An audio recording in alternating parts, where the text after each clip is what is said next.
అజ్ఞాతం వీడి బయటకు వచ్చిన రామ్ గోపాల్ వర్మ ఆసక్తికరమైన వ్యాఖ్యలు చేస్తున్నారు. ప్రధానంగా హైదరాబాద్లో తన డెన్కి వచ్చిన పోలీసులు ఇన్వెస్టిగేషన్ కోసమే వచ్చారు తప్పితే తనను అరెస్ట్ చేయడానికి రాలేదని కూడా రామ్ గోపాల్ వర్మ చెప్పుకునే ప్రయత్నం చేశారు. ఇంకా దాంతోపాటు 3 అంశాలకు సంబంధించి తను ఫోన్ స్విచ్ ఆఫ్ చేసి అజ్ఞాతంలోకి వెళ్ళారు అనేది మాత్రం రామ్ గోపాల్ వర్మ చెప్పుకొచ్చే ప్రయత్నం చేస్తున్నారు.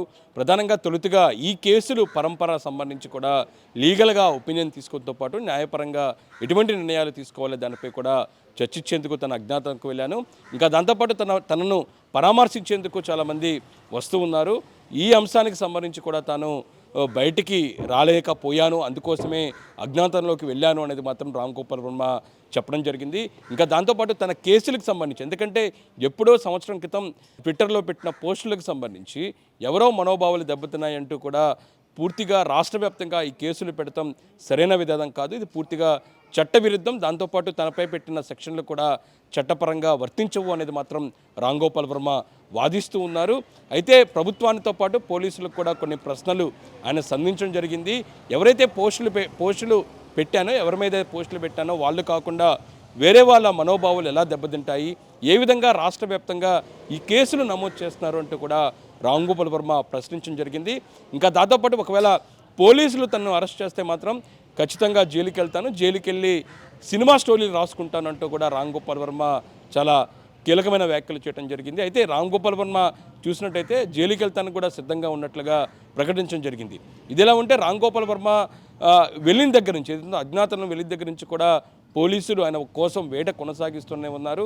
ప్రధానంగా ఒంగోలులోని నమోదైన, మద్దిపాడులో నమోదైన ఈ కేసుకు సంబంధించి తొలుతగా ఈ నెల 19వ తారీఖున రామ్ గోపాల్ వర్మని విచారణకు పోలీసులు రామన్నారు. ఆ తర్వాత ఆయనకి కుదరపోవడంతో ఈ నెల 25 కూడా రామన్న పరిస్థితి ఉంది. అయినా సరే రామ్ గోపాల్ వర్మ రాకపోవడంతో హైదరాబాద్కు 2 బృందాలకు సంబంధించిన పోలీసులు వెళ్ళి ఆయనను కలిసేందుకు కూడా ప్రయత్నం చేసినా సరే ఆయన లీగల్ టీము ప్రస్తుతం ఆయన అందుబాటులో లేదు, వర్చువల్గా విచారణకు వస్తారు, ఆయన షూటింగ్లో బిజీగా ఉన్నారు కూడా చెప్పిన పరిస్థితి ఉంది. ఆ తర్వాత వెంటనే ఒక్కరోజు గ్యాప్లోనే రామ్ గోపాల్ వర్మ ఒక వీడియోని రిలీజ్ చేయడం జరిగింది.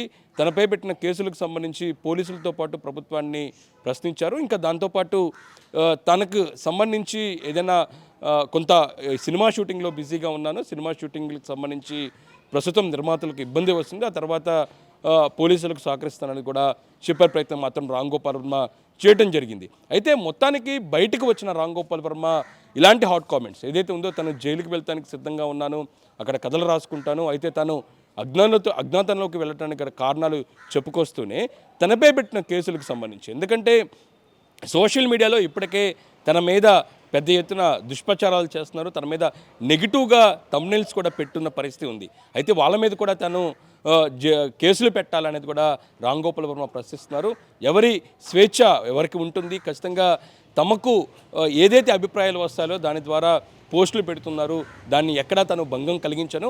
అయితే గతంలో ఎప్పుడో తాను సోషల్ మీడియా ఏదైతే ఎక్స్ వేదికగా పెట్టిన పోస్టులకు సంబంధించి, దానికి సంబంధించిన పోస్టులు ఎవరి మీదే పెట్టానో వాళ్ళు స్పందించకుండా ఇతర వ్యక్తుల మనోభావాలు దెబ్బతున్నాయంటూ రాష్ట్ర వ్యాప్తంగా ఈ కేసులు పెడతాం సరైన విధానం కాదు అనేది మాత్రం రామ్ గోపాల్ వర్మ చెప్తున్న పరిస్థితి కనపడుతుంది.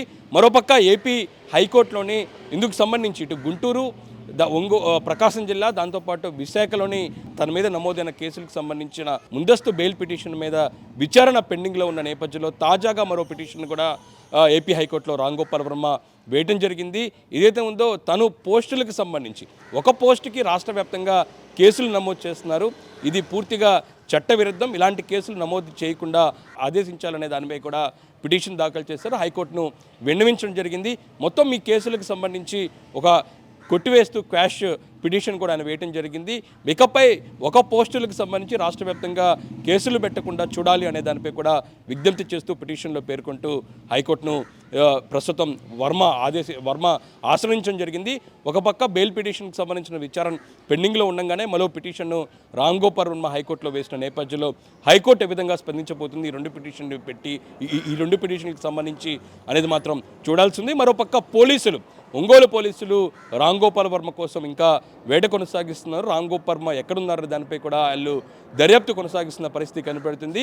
అయితే పోలీసులు మాత్రం తమ విచారణకే రామని చెప్పాము, విచారణకు 2 సార్లు డుమ్మా కొట్టారు, ఇది పూర్తిగా చట్టవిరుద్ధం అనేది మాత్రం పోలీసులు చెప్తున్న పరిస్థితి ఉన్న నేపథ్యంలో మరోపక్క రామ్ గోపాల్ వర్మ తనకేం భయం లేదు, తను ఎక్కడా అజ్ఞాతంలోకి వెళ్ళలేదు, అయితే తనకు అరెస్ట్ చేస్తే జైలుకి వెళ్ళి కథలు రాసుకుంటాను, అయితే ఒక పోస్టుకి సంబంధించి ఇన్ని రకాలుగా రాష్ట్ర వ్యాప్తంగా పోస్టులు పెడతాం, పూర్తిగా చట్టవిరుద్ధం అంటూ కూడా రామ్ గోపాల్ వర్మ వాదిస్తున్నారు. పరస్పర ఆరోపణలు చేస్తున్న నేపథ్యంలోని ప్రస్తుతం హైకోర్టు ఎటువంటి తీర్పు ఇవ్వబోతుంది, ఒక బెయిల్ పిటిషన్, మరొకటి వరుసగా కేసులకు సంబంధించి మరో పిటిషన్, ఈ రెండింటిపై కూడా హైకోర్టు ఎలాగా స్పందిస్తున్నది మాత్రం చూడాల్సింది. ఓవరాల్గా చూసినట్టయితే అజ్ఞాతం వీడి బయటికి వచ్చిన రామ్ గోపాల్ వర్మ మాత్రం కీలకమైన వ్యాఖ్యలు చేస్తున్నారు. తను ఎందుకు అజ్ఞాతంలోకి వెళ్ళాను, దాంతోపాటు పోలీసులు తనను అరెస్ట్ చేయడానికి రాలేదు, పూర్తిగా విచారణ కోసమే వచ్చారు, తాను పూర్తిగా పోలీసులకు సహకరిస్తాను, వర్చువల్గా ఇందుకు సంబంధించి విచారణకు వస్తారు, ప్రస్తుతం నిర్ణయించిన షూటింగ్లు ఉన్న నేపథ్యంలో నిర్మాతలను ఇబ్బంది పెట్టకపోవడంతోనే తాను పోలీసుల విచారణకు రాలేకపోతున్నానని చెప్తూనే ఈ వరుసగా అంటే ఏదైతే ఒక పోస్టుకు సంబంధించి రాష్ట్ర వ్యాప్తంగా ఈ విధంగా కేసులు పెట్టడాన్ని పూర్తిగా రామ్ గోపాల్ వర్మ తప్పుపడుతూ ఉన్నారు.